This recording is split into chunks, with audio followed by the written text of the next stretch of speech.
네, 우리 곁에 있는 분들 한 번 더 인사하시겠습니까? 예수님의 이름으로 환영합니다. 예수님의 이름으로 사랑하고 축복합니다. 반갑습니다. 요즘 너무 더워가지고 어떻게 잘들 지내시는가 모르겠네요. 우리나라가 겨울에는 영하 30도 밑으로 내려가고, 영하 30도 밑은 아니죠. 몇 도 밑으로 가죠? 보통 10몇 도. 그다음에 여름에는 30도 이상 가잖아요. 그 둘이 일교차가 40여 도잖아요. 그죠? 네, 그래서 사람들이 단단하답니다. 그 쇠도 찬물에 넣었다가 뜨거운 물에 넣어야지 그 망치질에 계속 단단해진다잖아요. 그래서 우리나라 사람들이 그래서 전 세계에서 제일 단단한 사람들이래요. 할렐루야. 네, 그래서 더우실수록 내가 또 단단해지고 있구나. 네, 이렇게 위로하시고 또 그 단단함으로 하나님께 영광 돌리는 저와 여러분 되시기를 축원합니다.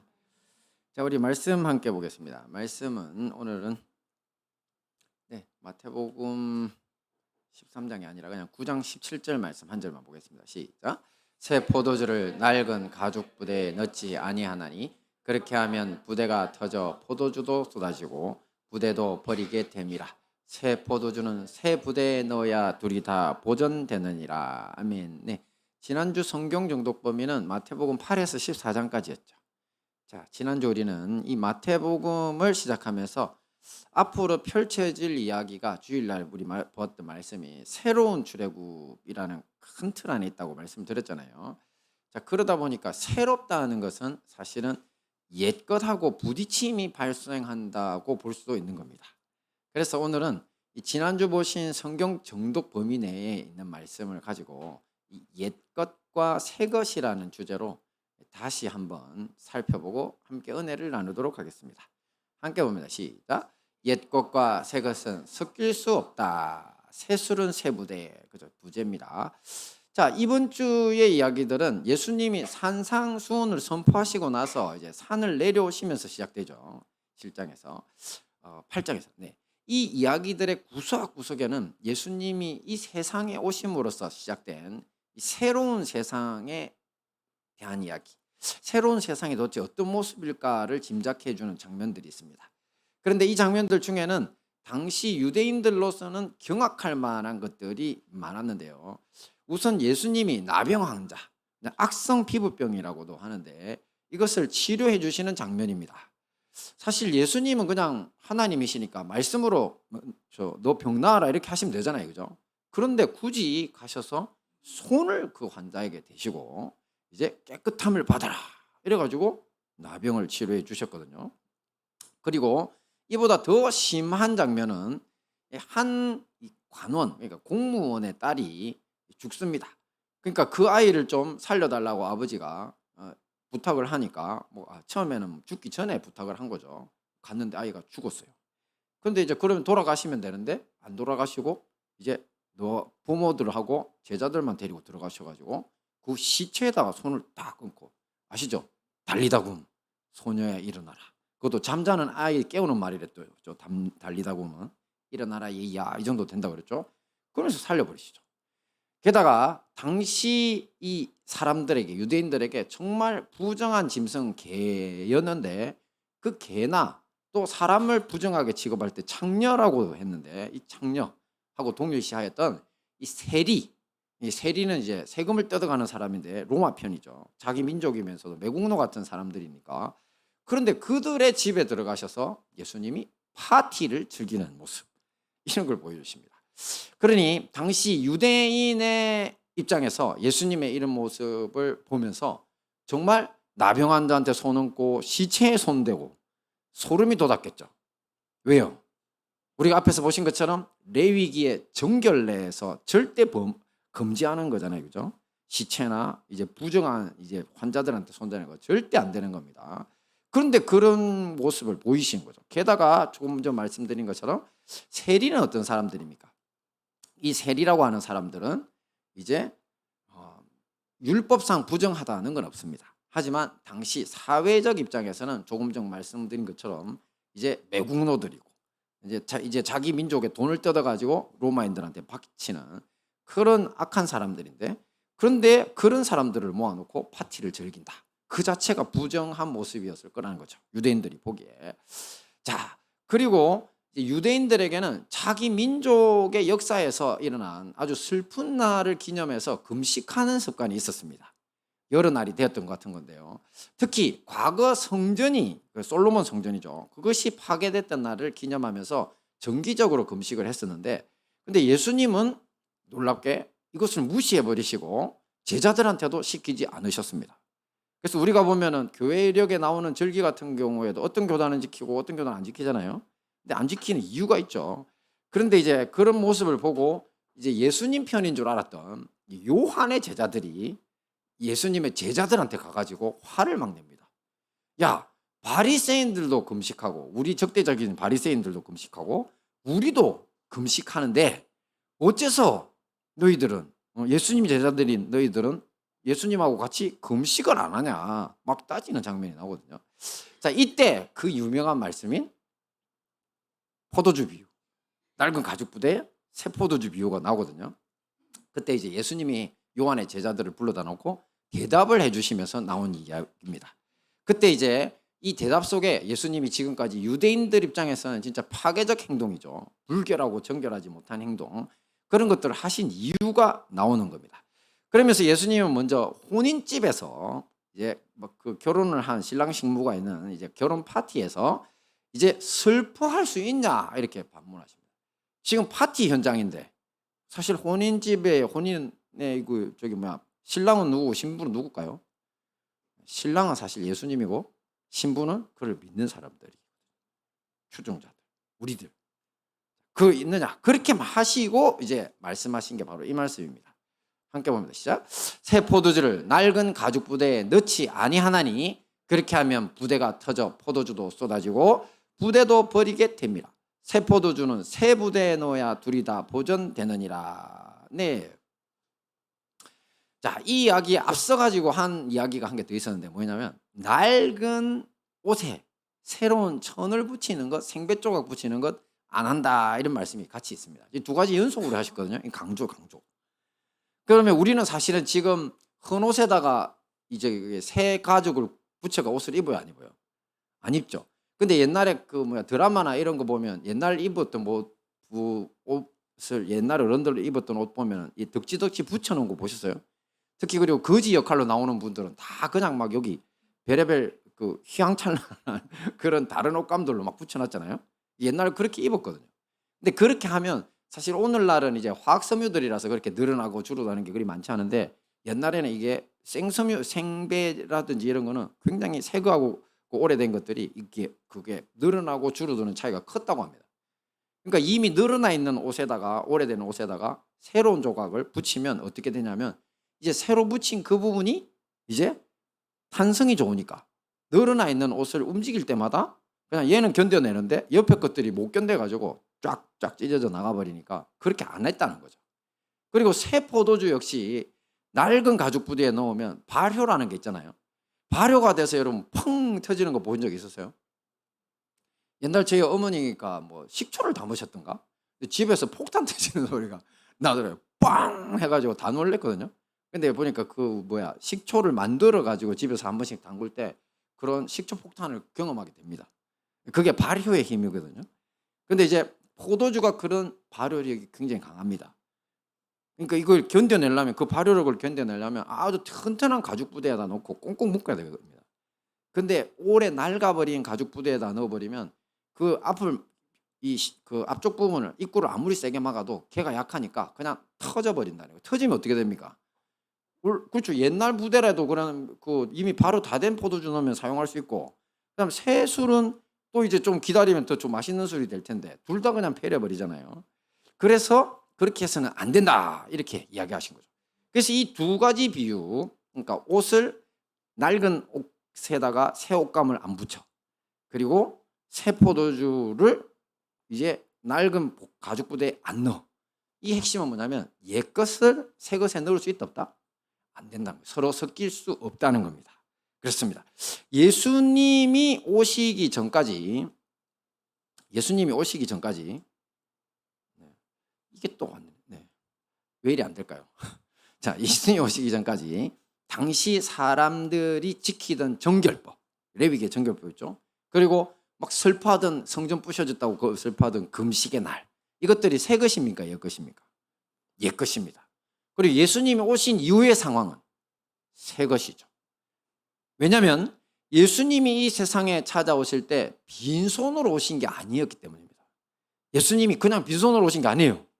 뭘 가지고 오셨냐면 새로운 시대에 새로운 생명을 들고 오셨기 때문입니다.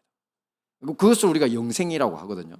예수님은 어떤 부정한 것, 병든 것, 심지어 죽음조차도 이길 수 있는 새 생명을 가지고 세상에 오셨던 겁니다.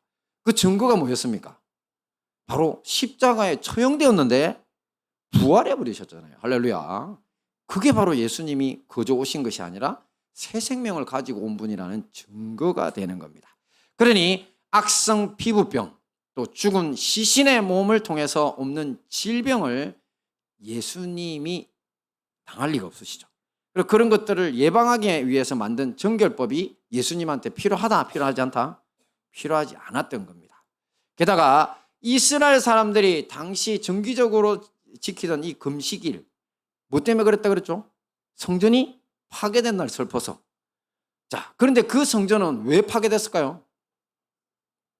잘해서 파괴시켰을까요? 아니요, 하나님이 부셔라고 버려버리셨어요. 왜?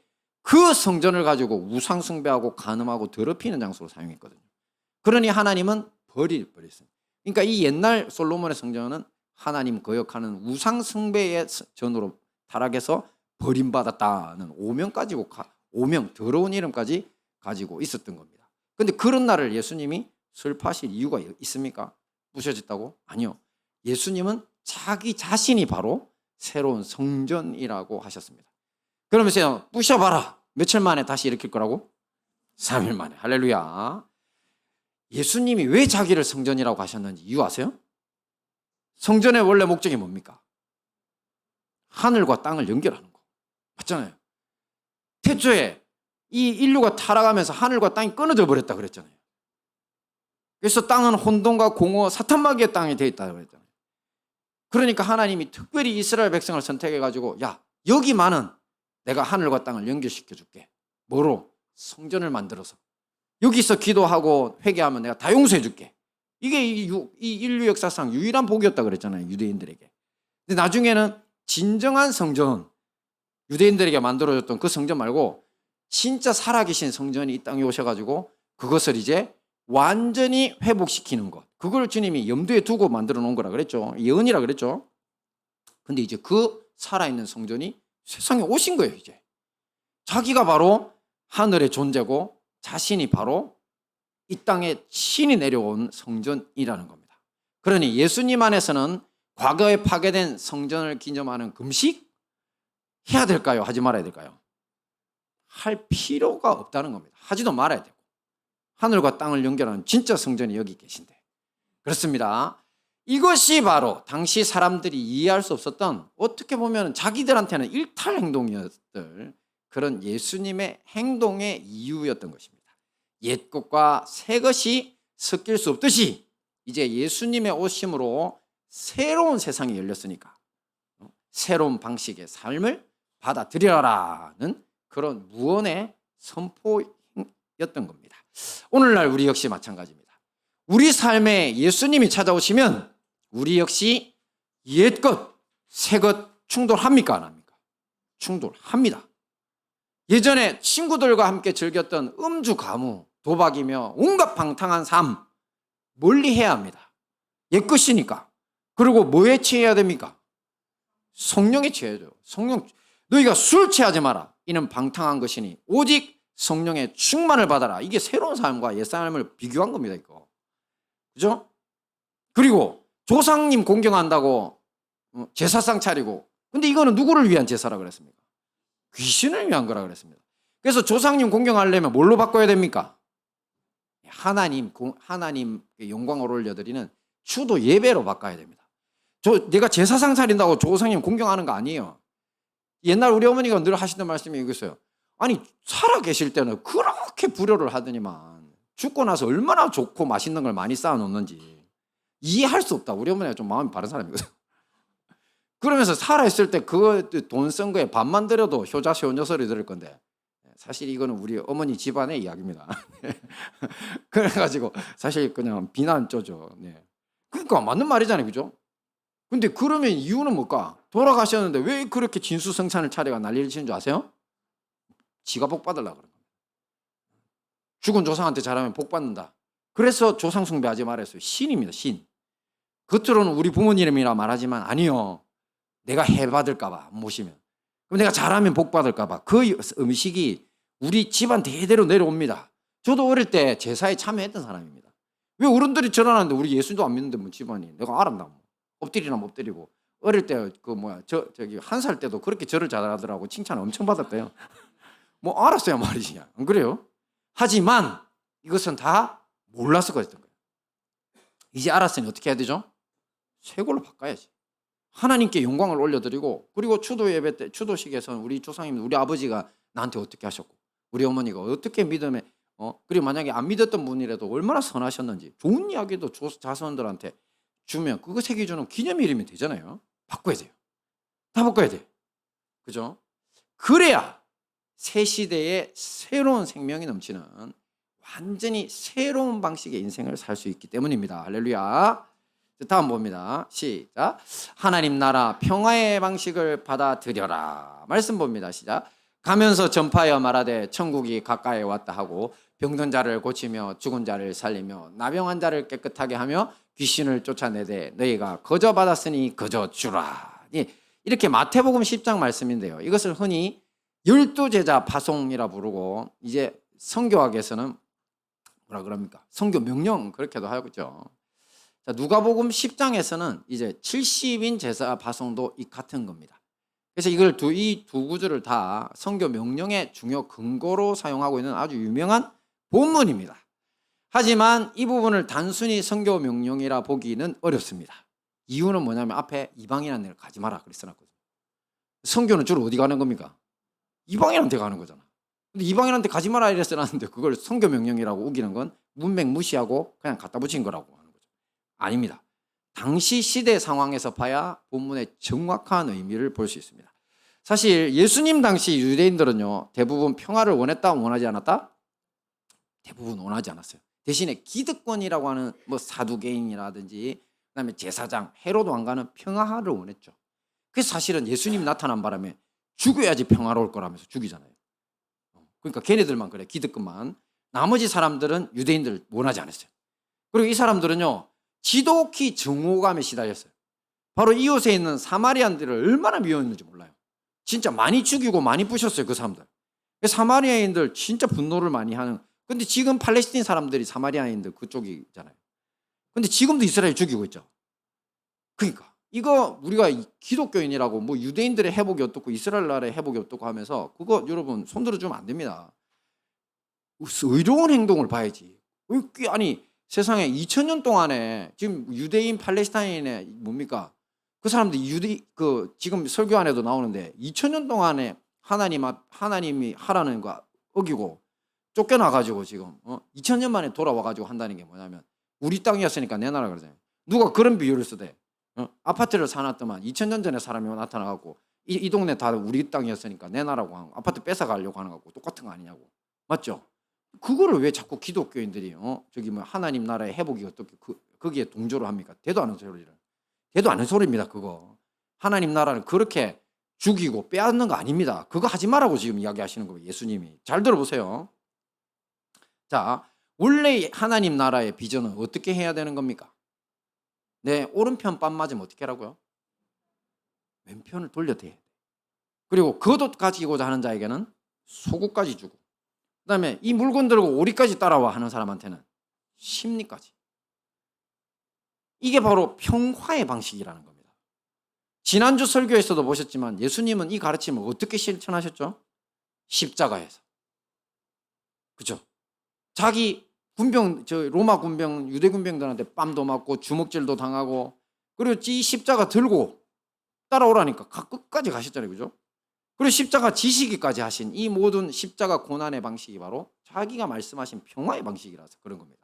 하지만 당시 유대인들은요 어떤 마음을 가지고 있냐면 내 뺨을 쳐 그리고 물건을 뺏어 억지로 일을 시켜 이 로마인들이 그걸 했던 거거든요. 압제자들이니까. 그때는 어떻게 하는 게 정의냐면 걔네들의 칼을 뺏어 그리고 쑤셔 죽여버리는 거야. 그게 정의야. 이렇게 믿었습니다. 이게 어디서 많이 보던 장면 아닐까요? 출애굽 당시에 누가 했던 방식입니까? 모세가 그랬잖아요. 출애굽 전에 40년 전 모세가 자기 민족을 괴롭히네? 어떻게 했어요? 죽여버렸잖아요. 이게 정의라고 이 사람들이 믿고 있었습니다. 말하자면 악에게는 더 큰 악으로 맞서야 한다는 방식입니다. 그래서 당시 대부분 유대인들은요, 원수들을 한꺼번에 제거해버리는 제일 좋은 방법은 뭡니까? 그런 거를 전면전이라고 그래요.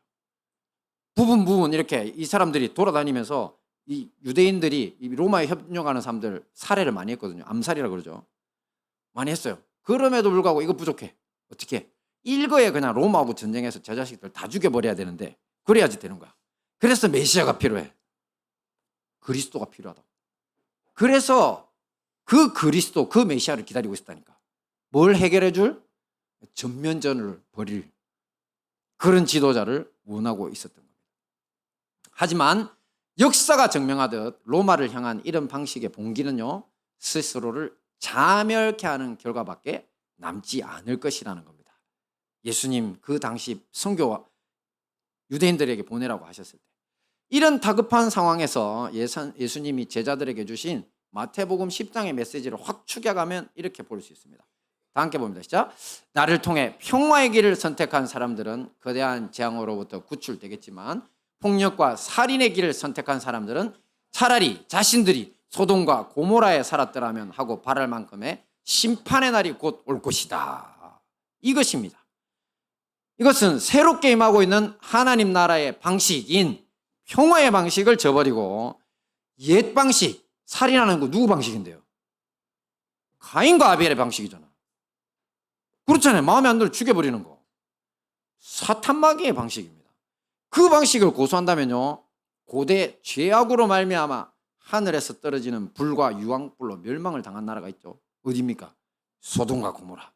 그런데 놀랍게 예수님은 소돔과 고모라가 부러울 만큼 파멸을 받을 거라고 경고해라는 겁니다. 자, 안타깝게도 유대인들은 이 예수님의 경고를 무시합니다.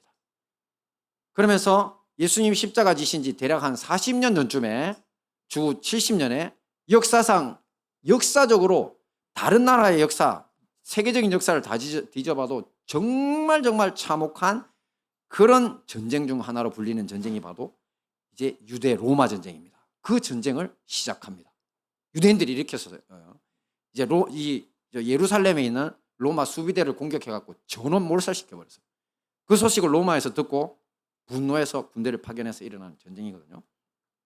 그런데 이 전쟁 당시 예루살렘이 로마 군인들에게 포위당했잖아요. 그 포위된 동안 성 안에 있는 유대인들이 어떻게 했나? 거룩하게 하나님 믿고 전쟁 열심히 했나? 아니요. 걔네들 어떻게 됐냐면, 야, 이제 그만하고 항복하자. 말도 아니다. 내전이 일어납니다. 그래서 서로를 의견이 일치가 안 되니까 착한 사람들 같으면 의견이 일치가 안 되면 어떻게 해야 됩니까? 양보해야죠. 같이 사는 길을 택해야지. 근데 내 말을 안 들어? 쑤셔 죽여버렸습니다. 그래서 내전이 일어났습니다. 그리고 2년이나 이렇게 갇혀 있다 보니까 얼마나 배가 고파요. 식량 공급 안 되거든요. 굶주리니까 어떻게 하느냐면 일어나서 강도떼가 막 만연하는 겁니다. 같이 힘을 합해가지고 동족들을 살인하고 빼앗아가는 거죠. 심지어 너무 배고프니까 죽은 가족이나 아니면 죽은 사람들 시체를 뜯어먹는 그런 일까지 있었다고 기록되어 있습니다. 이런 상태로 2년을 견디다가 결국 예루살렘 성은 함락됩니다. 그때 예루살렘 성전의 파괴와 함께 수많은 사람들이 학살됐는데요. 실제 역사입니다, 이거. 유대 역사학자고 랍비였던 요세푸스라는 사람이 있어요. 저 사람 기록이 저 사람은 로마에 항복한 바람에 살았거든요. 그대로 지금 남아있는데, 역사적으로 남아있는데, 이 당시 요세푸스가 이스라엘 나라 전체에서, 이스라엘 나라 조그만 나라잖아요. 자기 기록으로 120만 명의 민간인이 학살당했다. 그리고 9만 7천 명만 살아서 포로가 되었다. 그런데 다른 역사학자들은 그 시대를 다른 방식으로 계산을 해보니까 120만 명 너무 적다. 500만 명 이상 살해당했을 거다. 이렇게 보기도 합니다. 예수님의 말씀처럼 차라리 하루아침에 멸망당한 소돔과 고모라가 부러울 정도의 파멸이었다는 겁니다.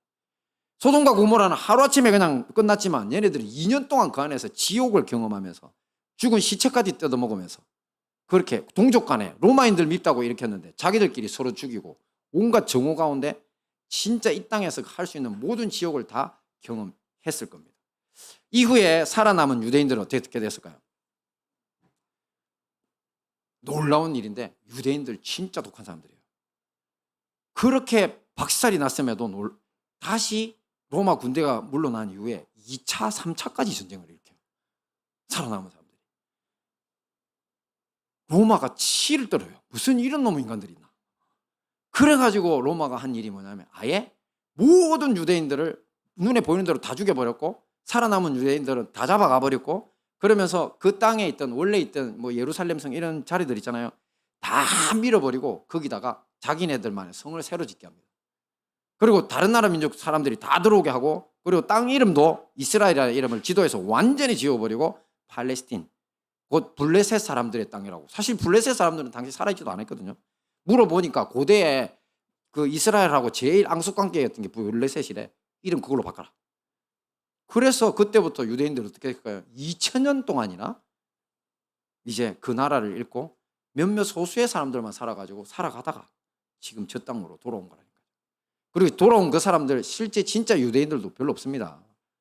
역사적으로 고증하면 그 사람들 그 땅에 살던 진짜 피가 그 유대인들의 혈통들 별로 없습니다. 진짜로. 그 유대인 혈통은 세피림이라고 하는 사람들인데 스페인 쪽으로 넘어갔던 사람들 좀. 그리고 사실 팔레스타인에 남아있던 그 사람들이 오히려 유전적으로 보면 옛날 유대인들이 제일 가깝습니다. 지금 이스라엘 나라 세운 애들은요. 걔들은 아슈케나지라고 해가지고 혈통 피도 하나도 안 섞이고 그냥 유대인으로 개종한 애들이 거기 들어가 있는 겁니다. 거의 80%입니다. 걔들이. 전 세계 유대인들의 그 유명한 빌 게이츠나 그런 애들 다 아슈케나지입니다. 진짜 유대인 아니에요. 그러니까 내가 분노하는 거예요. 제가 분노하는 이유가 그거죠. 유대인도 아닌 것들이 왜 유대인의 이름으로 그 전쟁을 벌리고 그 사람들을 죽이냐고. 그리고 그것도 성경의 이름으로 자기들 땅이라고 다 내놔라 그러고. 요한계시록을 보세요. 그들이 자칭 유대인이라고 하나 사실은 사탄의 회라 그랬어요. 그러니까 여러분 아셔야 됩니다. 그래서 성경 보고 유대인이네. 어이구 저새끼 땅 찾네. 그리고 팔레스타인을 다 물리치고 이스라엘 나라를 한 덩어리를 만들어야 되네. 하나님 뜻이네. 웃기는 소리 하지 말라고 하세요. 실체도 모르면서 그런 거라니까요. 이게 바로 마귀의 방식이잖아요. 살인의 방식. 예수님의 방식이 아닙니다. 그죠? 근데 오늘날 우리도 그래요. 우리 대한민국은 어떨까? 생각해 보셨어요? 뭐 우리도 사실은 한 개인만 놓고 봐도 우리가 예수님의 평화의 방식을 사랑할까요? 아니면 사탄 마귀에 죽여버리고 없애는 방식을 좋아할까요?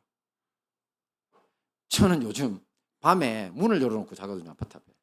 근데 우리 사는 집이 다른 게 다 좋은데 통로 쪽에 있어가지고 새벽 1시까지도 떠드는 애들이 있어.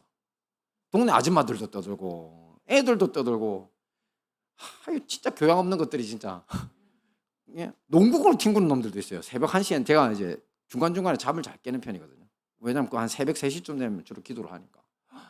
와, 그래서 그 속으로 어릴 때 우리 옛날 어른들은 이런 거 어떻게 해결하시냐면 가서 물을 부어버렸어요. 어릴 때 우리가 당했다고. 근데 가만 생각해 보니까 나도 뭐 우리 새벽 1시까지는 아니지만 밤늦게까지 동네에서 애들하고 막 술래잡기 하고 막 뛰어다니고 할 때 할머니들 나와가지고 물 붓고 막 어른들이 혼내가지고 도망갔던 적이 많거든요. 근데 그 방식이 생각이 나는 거야. 나가서 저 자식들 죽도 들고 가서 좀 두들겨 패주고 올까? 막 이런 생각이 막 속에서 막 올라오는 거야. 잠 안 오는데 여름에 더우니까 잠도 안 오는데 겨우 잤는데 일어났을 때 그런 마음 생겨요. 그러면서 제가 웃었어요. 왜? 나는 주님 앞에 새로운 삶의 방식을 사는 새 시대 새 생명을 가진 사람이고 목사기도 한데 웃기게 이 상황에서 바로 그냥 본능적으로 몽둥이 들고 와서 패고 싶은 마음이. 근데 이게 바로 사탄 마귀의 충동질이라는 거 알아야 됩니다. 이게 정상적인 방법이 아닙니다, 여러분. 그죠? 근데 대한민국이 지금 어떻게 하고 있냐고. 우리나라가 지금 이래요. 우리나라가요 진짜 걱정인 게 정치인들의 관계에 빠져가지고 예?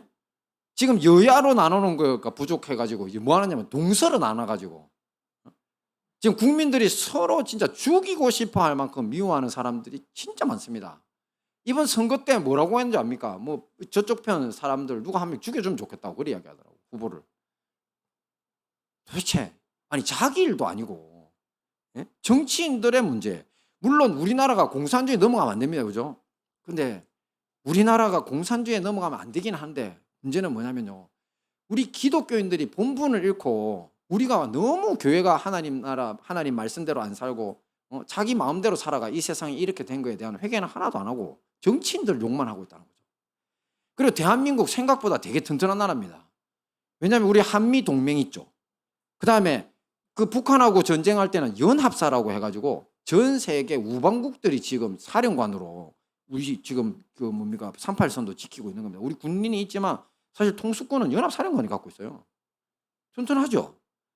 그리고 우리 내에 우리가 이 자본주의 국가 튼튼하고, 그다음에 진짜 타락한 교회지만 우리가 좀 살아있잖아요. 우리 진짜 대한민국 교회 타락한 거 맞습니다, 여러분.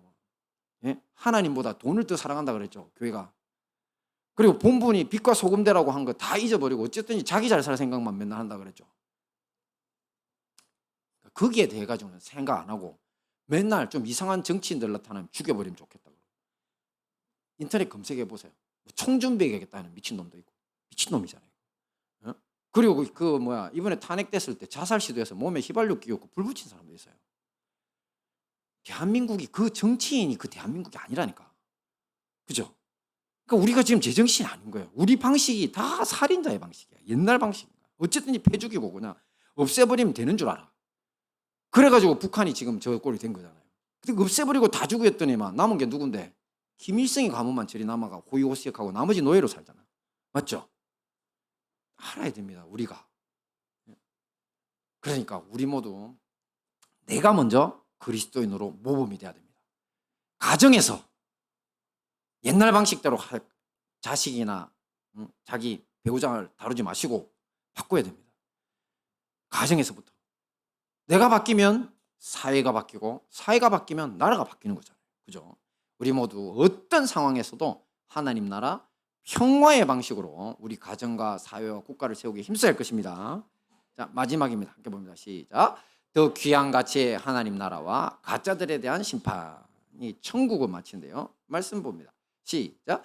천국은 마치 밭에 감춘 보화와 같으니 또 천국은 마치 좋은 진주를 구하는 장사와 같으니 또 천국은 마치 바다에 치고 각종 물고기를 모는 그물과 같으니. 네.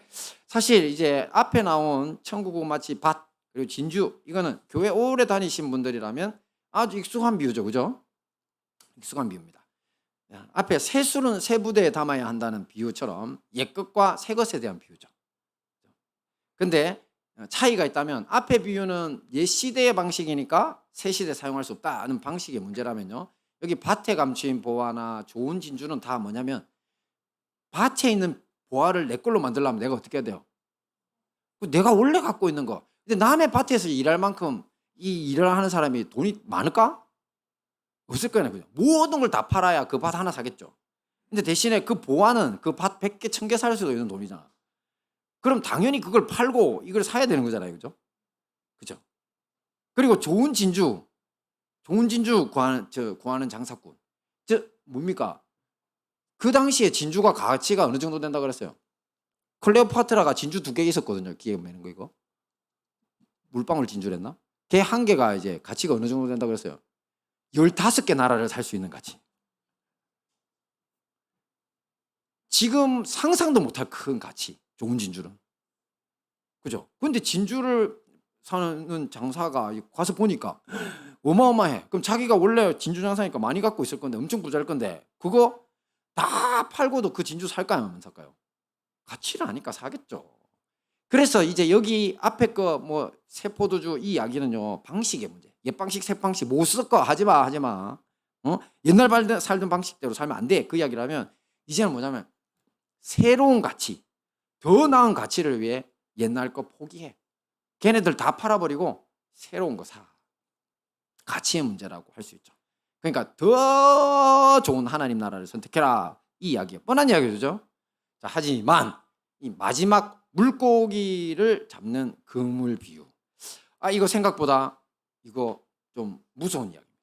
색깔이 달라요. 오히려 충격적이기까지 합니다. 결론적으로 말해서 그렇게 옛 것을 버리고 더 귀한 것을 선택한 사람들로 보이는데 그 중에서도 가짜가 있다는 겁니다. 그리고 그 가짜는 앞으로 어떻게 하느냐? 심판의 대상이라는 겁니다. 당시 유대인들은요, 지금 보시는 것처럼 바다에서 2대의 배가 양쪽에 한 100m 정도 되는 그물을 고정시키고 깊은 바다부터 해안까지 이렇게 몰고 옵니다. 그러면 그 안에 이제 물고기들이 막 담기겠죠. 자, 그러면 이제 어부들이 그물을 조입니다. 내려가지고 쫙 조여가지고 이제 육지로 딱 같이 건져 올리는 방식을 썼습니다. 저런 걸 쌍끌이라고 하더라고요. 저 방식을 유대인들이 많이 썼어요. 자, 이때 수많은 종류의 물고기들이 잡히겠죠. 하지만 유대인들은 모든 물고기를 다 그물에 걸렸다고 그릇에 담지는 않았습니다. 왜냐하면 율법이 있었거든요. 율법에는 이 지느러미 비늘이 없어? 가정해, 먹지 마. 그래서 제가 좋아하는 문어도 못 먹어요. 모두 버려야 돼. 그렇게 돼 있었거든요. 자, 그러면 이 비유에서 그물은 뭘까요? 그물과 그릇. 그물은 싸그리 모아오는 거죠. 뭘 것 같아요, 여러분? 교회입니다, 교회. 주님은 교회를 통해서 이 세상이라는 바다에서 수많은 종류의 사람들을 낚시해서 끌어모으셨죠. 우리가 조금만 둘러봐도 각양각색의 사람들이 교회에 함께 모여 있는 것 알 수 있죠. 그렇죠?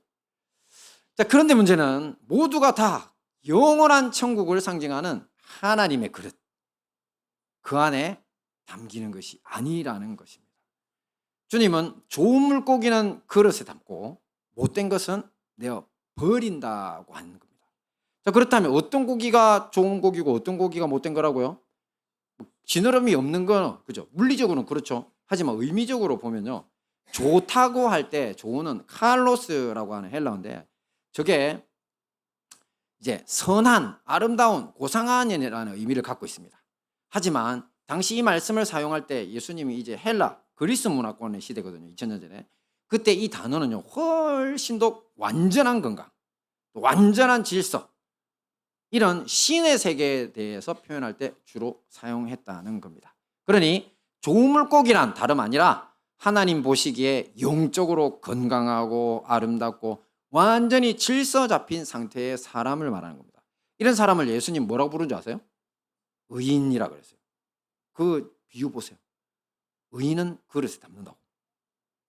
그릇이 천국이라고 그랬죠. 자, 그럼 반대편 못된은요, 사프로스라고 하는데, 자, 이 못된이라고 하는 이 단어는요, 부패, 즉 썩은 것을 의미하는 겁니다. 율법의 기준으로 볼 때 그물에 걸렸지만 지느러미 비늘 없는 고기는 가정에서 먹을 수 없다는 표현을 써요. 가정. 자, 교회는 다니지만 하나님이 보시기에 썩고 부패한 삶을 사는 사람들을 일컫는 겁니다.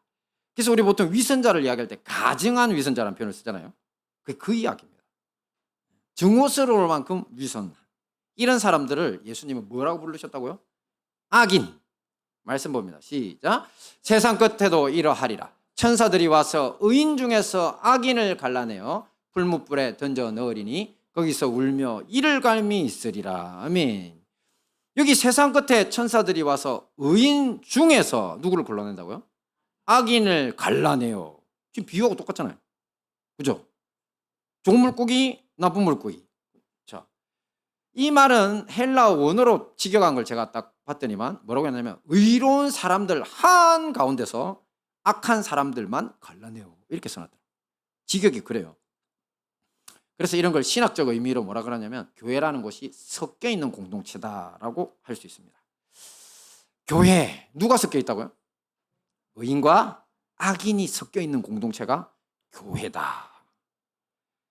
그러니까 이 말씀만 해석해도 그렇게 해석이 되죠. 그런데 사실 이것은 우리 교회의 정통 신학입니다. 어거스틴이라고, 성 어거스틴이라고 참회록 쓰신 분 아세요? 그 우리가 읽어야 될 교양 서적 중에 하나거든요. 아주 훌륭한 분이세요. 근데 그 앞에는 옛날에 얼마나 방탕하고 허랑방탕한 탕자였는지 몰라요. 근데 어머니 기도로 돌아온 분인데, 근데 아주 탁월한 철학적 지식을 가지고 신학적 그 시대에 아주 이제 사람들을 설득할 수 있는 믿음의 이제 교리를 만들어낸 분이에요. 그래서 4세기 교부 중에 최고입니다. 지금 많은 교부들 중에서 교부라는 건 신학적으로 정통 신학을 세운 분들을 말하는 거예요. 그게 어거스틴인데 이 어거스틴 아니면 종교개혁에서 사실 장로교에서 무슨 진짜 그거 뭐야 영웅처럼 떠받드는 존 칼빈 그리고 현대의 보네포 같은 수많은 신학자들도 이렇게 섞여 있는 공동체 의인과 악인이 섞여 있는 공동체가 교회라고 다들 인정하고 있습니다. 정통 신학입니다. 그러니 최후의 심판이라는 건요 이미 나눠 있는 두 그룹 간의 전쟁이 다 아니다. 사실 우리는 최후의 심판이 교회와 이 세상 간의 전쟁이라고 착각하는 사람들이 생각보다 많습니다. 아니라는 겁니다. 오히려 하나의 공동체 안에서 참과 거짓을 분리해가지고 의인과 악인을 분리해서 속가내는 작업의 성격을 가진다는 겁니다. 이게 최후 심판입니다. 불의와 거짓으로 살아온 사람들은 심판의 과정 속에서 마치 어부들이 던져버릴 수밖에 없는 못된 물고기와 같은 신세가 되어 하나님 나라의 그릇인 천국이 아니라 어디로 들어간다고요? 영원한 불지옥 속에 들어가게 된다는 겁니다. 지금까지 이 세상 사람들만 다 지옥 가고 교회 다니는 사람들은 다 천국 간다 이렇게 믿었던 성도님들이 많을 건데 엄청 충격적인 이야기죠. 충격 받아야 됩니다. 제 이야기가 아니라니까요. 어거스틴 같은 칼빈 같은 기독교 우리의 전통 신학을 세운 분들이 처음부터 주장하는 겁니다. 그런데 어느 날 이상하게 미국에서 이상하게 변질된 기독교 그 변질된 복음이 있어요. 왜냐하면 예수님만 믿으면 구원받는다는 그 만이 뭔지를 그게 뭔데? 입으로만 구원하면 구원받는 걸로 애들이 바꿨어요. 이런 것들 천박한 복음이라고 합니다. 제가 신학교 다닐 때 이 문제가 굉장히 심각했어요. 천박한 복음입니다. 예수님만 믿으면 그 믿음이 뭔데? 그 믿음이 삶을 통해서 드러나지 않는 거는 믿음 없는 거죠. 우리가 이때까지 계속 봤잖아요, 그죠? 좋은 열매마다 무슨 열매, 좋은 나무마다 무슨 열매를 맺어요? 좋은 열매. 그러니까 성경은 분명히 믿는다는 증거는 행동으로 드러남인데 지 마음대로 살면서 예수님만 믿으면 천국 간대. 자기 신념으로 천국 간다는 말이잖아요. 이 복음 아니에요. 그죠? 그러니까 이게 사실은 정통 기독교입니다. 우리가 정통 기독교적 입장인 겁니다.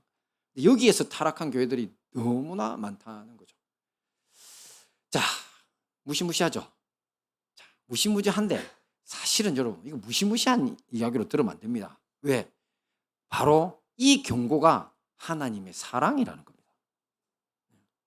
우리가 악인이니까 그냥 아예 그냥 멸망시켜 버릴 것 같으면 예수님이 왜 이런 말씀을 해주겠습니까? 그죠? 주님이 우리를 사랑하니까 네가 지금 현재 나쁜 물고기 4% 쓰지만 회개하고 칼로스 되라고 이 말씀을 주시는 겁니다. 할렐루야. 그러니까 우리 모두 좋은 물고기가 되어서 하나님 나라의 그릇인 천국에 담기기에 힘쓰는 사람들이 되어야 될 것입니다. 자, 말씀을 정리하겠습니다. 오늘 우리는 옛것과 새것이라는 주제를 가지고 마태복음 8에서 14장에 걸친 교훈들을 다 봤습니다. 그죠? 진짜 다 봤다고 봐요. 다시 한번 보세요. 오늘 이 말씀을 가지고. 자, 처음에 어떤 이야기가 있었죠? 그렇죠. 세술은 세 부대가 바로 옛것과 새것 섞일 수 없다. 두 번째는요? 그렇죠. 12제자를 파송하신 이유가 바로 하나님 나라 평화의 방식을 받아들이라. 마귀의 살인자 방식 말고. 그리고 마지막은요. 더 귀한 가치의 하나님 나라 진주 그리고 밭에 그 감추인 보화 이야기가 더 귀한 가치의 하나님 나라고 그다음 가짜들에 대한 심판이 뭐였죠? 바로 그물 비율이죠. 그렇죠. 그 그물에는 담겨 있다고 교회만 다닌다고 천국 가는 거 아니야. 이제 하나님의 지금 칼로스 아름다운 자녀가 되도록 우리 회개하자고 말씀을 전했죠. 자, 이 모든 말씀으로 옛것 버리고 예수님 통해 시작된 새 것을 통해 승리하시는 우리 행복한 다니엘 교회와 형제교회 성도님들 되시기를 축원합니다. 아멘.